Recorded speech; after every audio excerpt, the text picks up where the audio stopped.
How do you react when someone says to you, I'm going to have to cut your budget?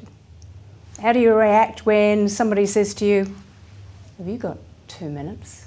How do you react when you know that you're going to have a difficult conversation with someone about their performance? Do you lie awake at night and think about it? My guess is that there is something that keeps you lying awake at night. And is that a logical thing? No. It's almost certainly an emotional thing.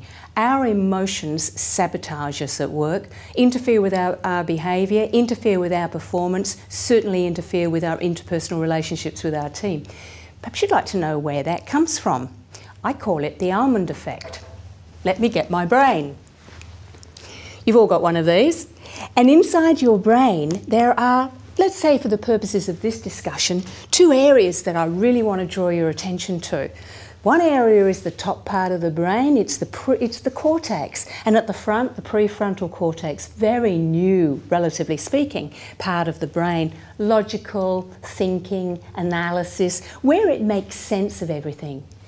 But deep inside the brain, you know, if you put your finger here on your temple and pushed in, you'd come across something called the amygdala. It's a Greek word which means almond. I'm just going to talk about it as the almond because it's so much easier for us to remember. And the almond, it's deep inside here. The almond has only one purpose in life. Its job is to evaluate everything that comes into our brains, in other words, everything that happens to us in our lives, and work out on first glance, very quickly, is this something that's going to hurt me or not? Is it a threat to my survival or not? That was really important and useful when we were fighting off saber-toothed tigers in the jungles and savannas of thousands and thousands of years ago. Problem is, it's not particularly good in the 21st century, but it hasn't updated along with the top part of the brain.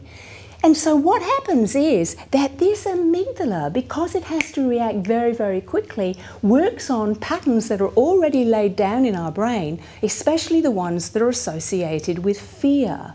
So if I was to say to you, I can't take a shower behind a plastic curtain, I'm sure you'll think psycho. If I try and go, do-do-do-do-do-do, for some of you, you'll think Jaws. If the phone rings at 2 o'clock in the morning, you'll think you're the worst. It's this part of our brain called the almond, the amygdala, constantly on the alert for things that will get us into trouble. It's like an emotional smoke alarm, and that can get us into trouble at work because if we ignite the amygdala because it's seen patterns that cause us fear and concern, we are going to react with one of 4 things. We're going to fight, very aggressive, very dominating, refuse to hear people on the subject. We're going to flight, which will be very defensive. We might just close down the conversation, walk away, burst into tears. We might freeze. We refuse to participate in any meeting, or we might flock. You know what I mean by flocking. People run off to the tea room, the lunchroom, and have a bit of a gossip and try and resolve the issue that way. It's not going to work. So what can we do about it? I think that there is a strategy called STAR, S-T-A-R. It's one I devised through the scuba diving that I do. You often get yourself into trouble. What are you going to do at that time? You've got to find a way of not panicking. STAR stands for stop, think, act, rewire. If you find yourself getting het up at work, or if you feel yourself lying awake at night because of these emotional situations that are playing in your brain, stop.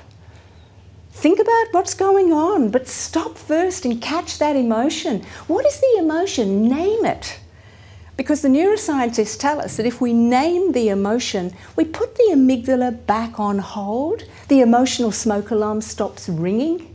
So stop first and actually ask yourself, what am I doing? What am I feeling here? Put a name to it. The second step is think. Think about that emotion. Is it useful to you? Is it actually going to drive you forwards? What is going to be the outcome if you allow that emotion to carry you through whatever it is, the situation that's challenging you? Stop, think, and then act. And when you're acting, understand the impact it's having on you, but also the impact on other people.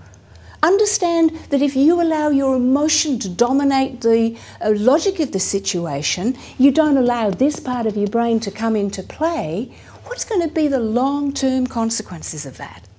And then finally, R, the R in STAR, rewiring. You've got to take time to reflect.